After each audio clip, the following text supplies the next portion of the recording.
So very delicate line drawing. Regardless, the skill set you get from drawing something like this is going to help you a lot. Vertical entourage, so you could have some shrubs like so.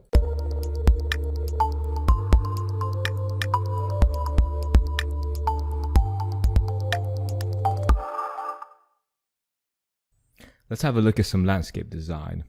So these are exercises that are kind of a welcomed break from the usual, right angles, triangle, set square type of geometry, perspective, and so on. Okay, because it's entourage, so it's meant to be something that complements all your designs. Okay, so we are starting off usually with the line drawing exercises, right? These 4x4 thumbnail sketches where you learn how to have a more expressive line drawing. Let's see. A couple of examples here. These aren't bad, but they need to have a gradient from the line drawing itself, okay?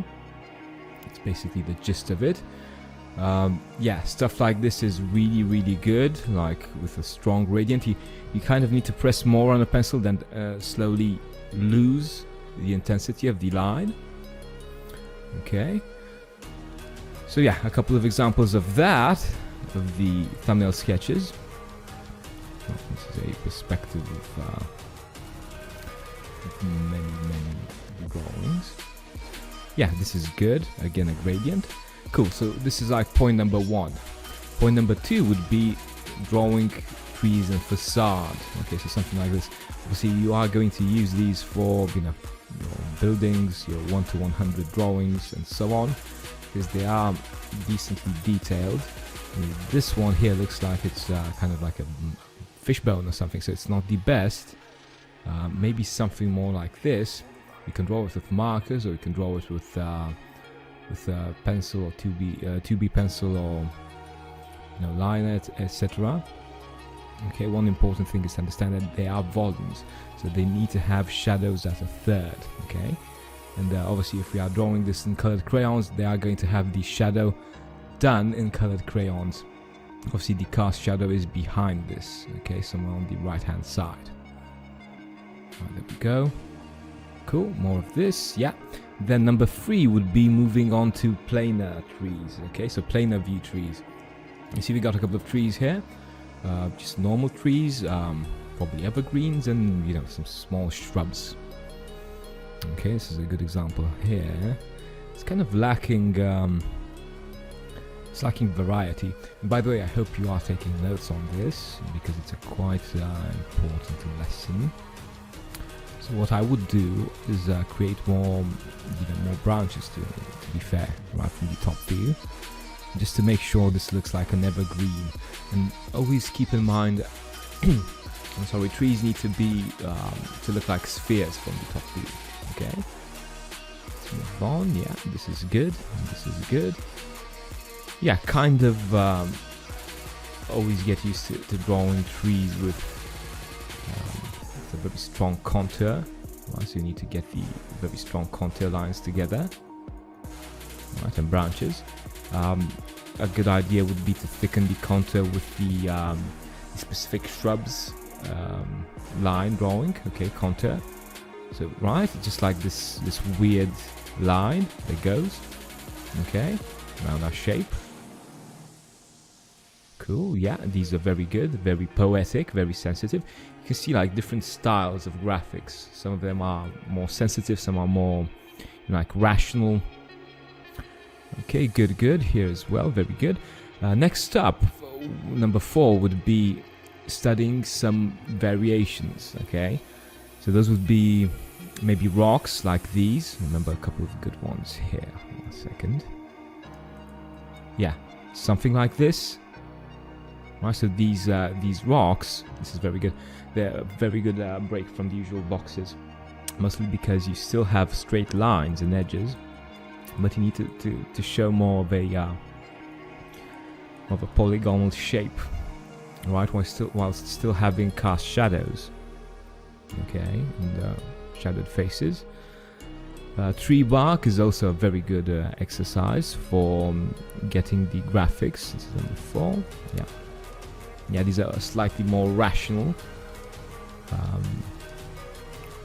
graphics, which is good. The tree bark itself needs to have a bit more of a gradient, okay?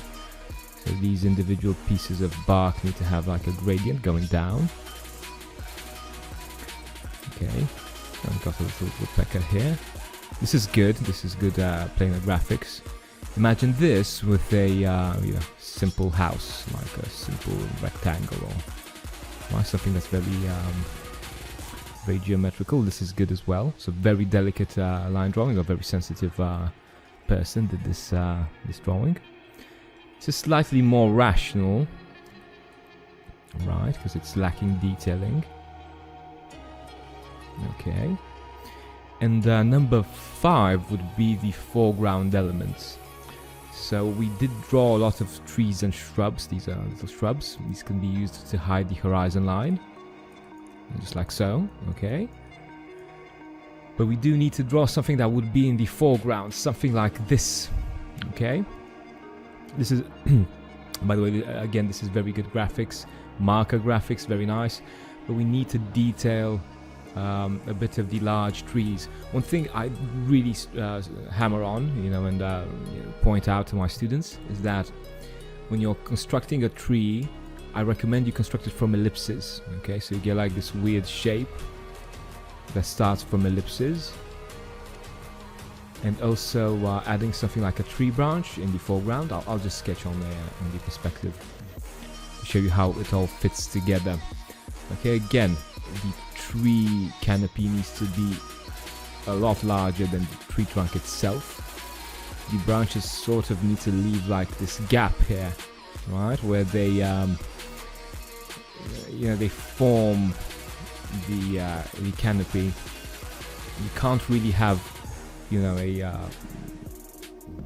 if you're detailing this, basically you can't have a shape with just a tree trunk. It won't look good. It could look good for facade, but again, that's just a small scale drawing. This is actually a good tree. 1 second. Yeah, this is actually a really good one. Okay, so proper proportions, right? And the tree trunk is slightly getting it's getting thinner as it goes up. This is a good example of a foreground, although a bit too artistic, I could say. It could work. Regardless, the skill set you get from drawing something like this is going to help you a lot. This is very good for colored trees, for planar view. Okay, just a couple more examples. A tree, stones, rocks could be used as a foreground element as well. Again, the classical top tree branch. This is good. It could have like a bit of a shadow on the inside and at the third. Okay. There we go. This is a good tree branch as well. Kind of a stale plan if I'm looking here. It always needs cast shadows. And by the way, for all planar view trees, I recommend you draw the terrain curves, right? So these are the terrain curves. Some of them have these funky lines, which basically mean the terrain is sloping. So if you are drawing a section like this part here would be, right, terraces and slopes. And obviously you can throw in a couple of trees. If you have a building which is, I don't know, cantilevered like so. Okay. Right, this is a good example, but if you're drawing trees like this, let me see a couple of examples. I recommend you draw a very strong ground line. Let's just have a look. So remember, there was a very good example of evergreens. I'll just take these one by one. So a very strong ground line. Right, so this, let me just correct it here first. Right, so you go like a strong ground line, then a thinner one next to it. Okay, and this is like a very good graphics effect, right? Because it shows you cut through the ground, so to speak. Okay, hopefully this is adding clarity to you, right? To the clarity for you, to the drawing of Entourage. Okay, it's not something that's the main focus for architecture. It could be if you are doing landscape design. We are going to have a couple of landscape designs where stuff like this is really going to be valuable. Okay, but for the most part of architectural drawing, Entourage is used to create a story around your building. See a couple more examples. Start this one. Second. Tree branch. Yep. Again, a strong foreground element. This could work as a foreground for a perspective. You could add leaves as well, like little triangles or little like banana-shaped things. Okay. Just give you the first image.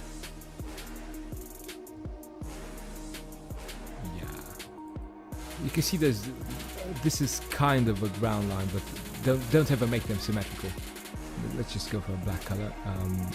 Just make one darker than the other and thicker, right? So you get like this effect. Every time you're drawing symmetrical stuff, you are destroying the perspective. Okay. So let's say this is the building.